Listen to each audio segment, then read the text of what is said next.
So what could be the pathways to peace, and what can be done to end the Balaalo Acholi conflict?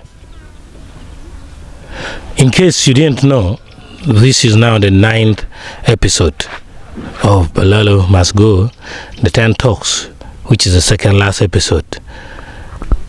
As a reminder, the land conflict between the Balaalo pastoralists and the Acholi people in northern Uganda is a complex issue with deep historical, cultural, and economic roots.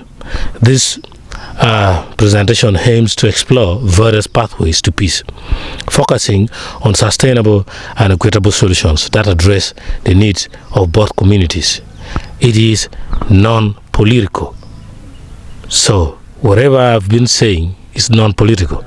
Understanding the conflict. You need to understand this conflict. The conflict primarily revolves around land use and ownership. The Acholi, predominantly agrarian, rely on their ancestral lands for cultivation and traditional practices. The Balaalo, on the other hand, are pastoralists seeking grazing land and water for their livestock. But then they have hidden agenda as per multiple reports. This class of livelihoods, coupled with historical grievances and a lack of clear land demarcation, has led to tensions, violence, and displacement, and factors contributing to the conflict that you need to know includes population pressure. There has been increase in human and livestock populations, which exert immense pressure on available land. Climate change, of course, that erratic weather patterns and droughts further reduce grazing land and water resources due to overstaking density, intensifying the competition. There has been weak land governance, ambiguities in land tenure systems, and ineffective enforcement of land laws exacerbate the disputes, and cultural differences. The differing perceptions of land ownership and use between the two communities contribute to misunderstandings. The political manipulation, their external influences can sometimes inflame tensions for political gain. So what are the possible solutions? A multi-faceted approach addressing the Balaalo Acholi land conflict requires a comprehensive and multiple faceted approach that combines legal, traditional, economic, and community-based interventions. The first one that I think that can work out is land zoning and sustainable land use planning. Land zoning involves demarcating specific areas for different land uses, such as agricultural zones, grazing lands, and conservation areas. This can help prevent encroachment and minimize direct competition for resources, and this would therefore recognize that there are some land which are just customary on. Action: conduct detailed land surveys and mapping to identify suitable zones for cultivation and pastoralism, taking into account ecological carrying capacity.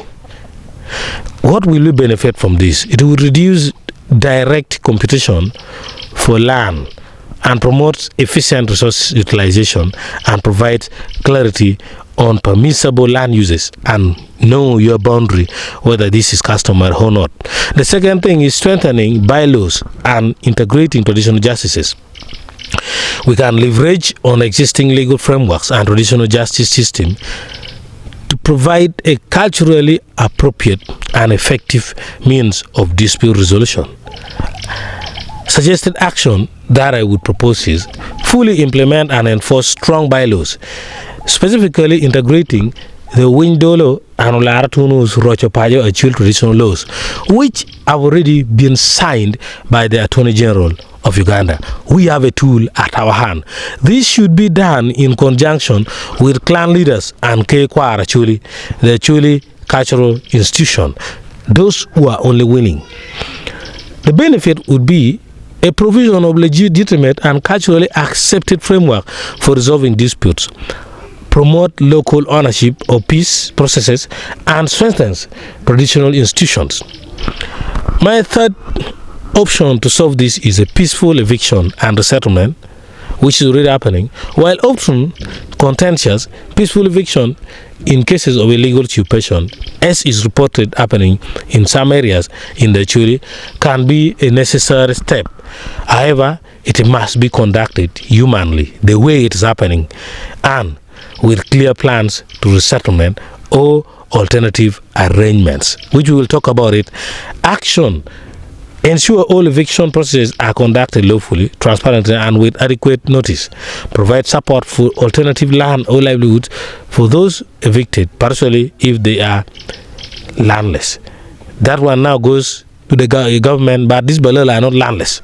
The benefit would be restores land to rightful owners and can reduce immediate tensions, but requires careful management to avoid creating new grievances. The fourth thing is legal empowerment for the Acholi community. Many in the Acholi community may lack the legal knowledge and resources to defend their land rights effectively. So what action can be taken? Implement programs for legal empowerment to the Acholi, including legal aid services, land rights, education, and assistance with land registration and titling. Some lawyers should also volunteer to help the many or majority poor Acholi community. What would we benefit from this? It would enable the Acholi community to better understand and assert their land rights, reducing vulnerability to illegal land grabbing and exploitation. The fifth thing is renting customary land for annual renewal to Balaalo. I suggest a formal and mutually agreed upon system for land rental can provide a structured way for Balaalo pastoralists to access grazing land while ensuring compensation for Acholi landowners and optimum stocking density. So the action that we should take is to facilitate agreements where Balaalo can rent customary land for annual renewal from Acholi landowners. These agreements should be formalized clearly, outlining terms during and compensation. This could involve the oversight of local councils and traditional leaders, and the renewal of the term should not be more than 1 year, and adherence to things like living using guns for their grazing.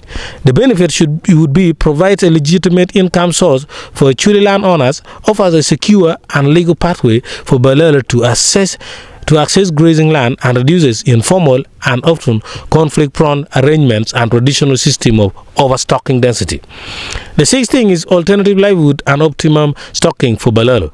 For Balaalo pastoralists with limited land, promoting alternative livelihoods and sustainable livestock management practices is crucial. Just like President Museveni said, you have made a lot of money from grazing, sell some of them or sell all of them and start something different.